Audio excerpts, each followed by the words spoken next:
Welcome back to ARC Salt Lake. It is coming up on 7:30. Glad to have you with us.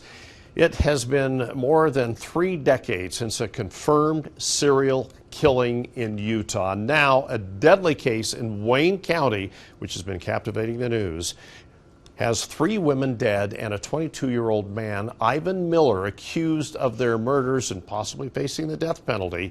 Investigative reporter Ann Emerson is here to break down what we know so far.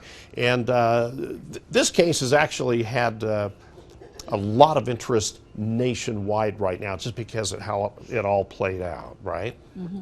Absolutely. I mean, it is so horrifying what happened, and it came out of the blue. It didn't appear to have any motive. There was nothing that we could point to say that there was a connection. It wasn't a targeted attack from what we could tell so far. That's what what investigators are telling us.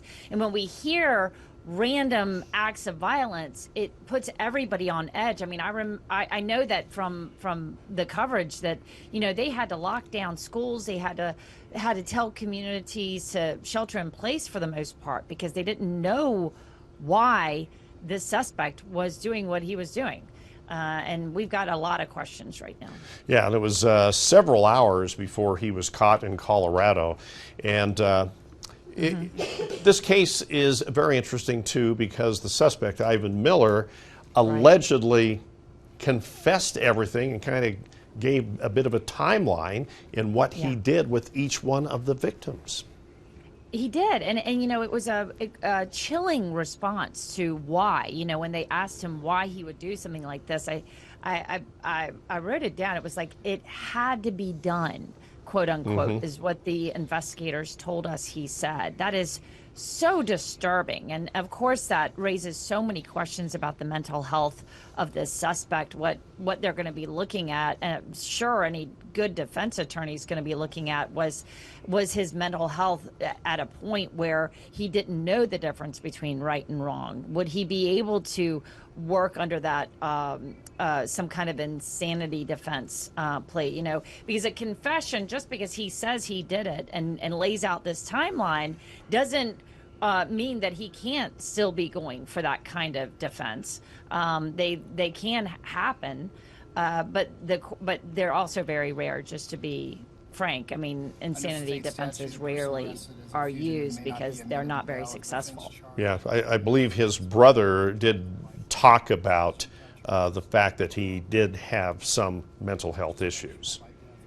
I mean, 100%. I mean, like, to hear how brutal these cases were. And, I heard you say serial killer because, of course, we're looking at those kind of things. And the difference between like a serial killer and a possible spree killer situation, it'll be interesting to see, how they look at that, because with serial killers, we usually look at a cooling off period.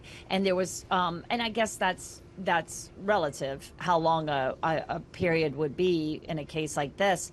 But from what we understand, he was apprehended from the first crime of this poor 86-year-old lady, that he was apprehended less than 12 hours later, which isn't a very long time. So in my mind, when you're looking at these sort of allegations and what they're going to be trying to put together, to me, that does sound like some spree killing kind of scenario as well.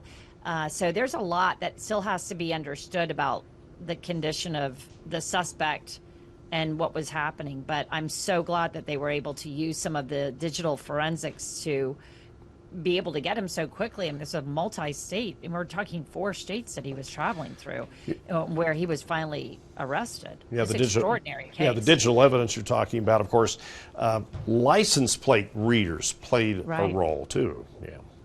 Yeah, and we hear that more and more.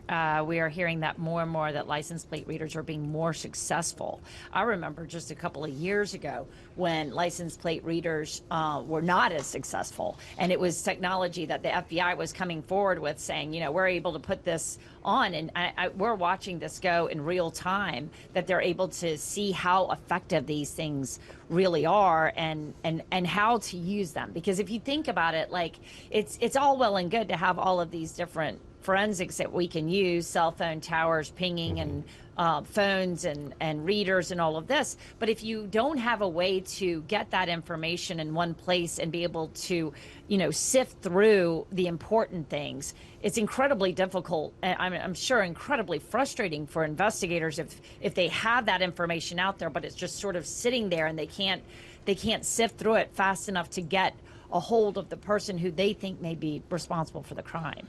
So, there's a lot of moving parts here. Oh, that's for sure. And thanks so much. We appreciate you being thank with you. us. Ann, of course, is with Criminally Obsessed. Very quickly, where can people go to find out more on your investigations? Please come and find us on anywhere that you are listening to your podcast. We're on all audio platforms now. And also be sure to go to YouTube. You've got a QR code up on the screen right now, and that QR code will take you straight to our podcast. And of course, we have 1.5 million followers on all of our social media right now. I want to hear from your viewers. Please comment on our stories, and we will stay in touch. Well, all right, Ann.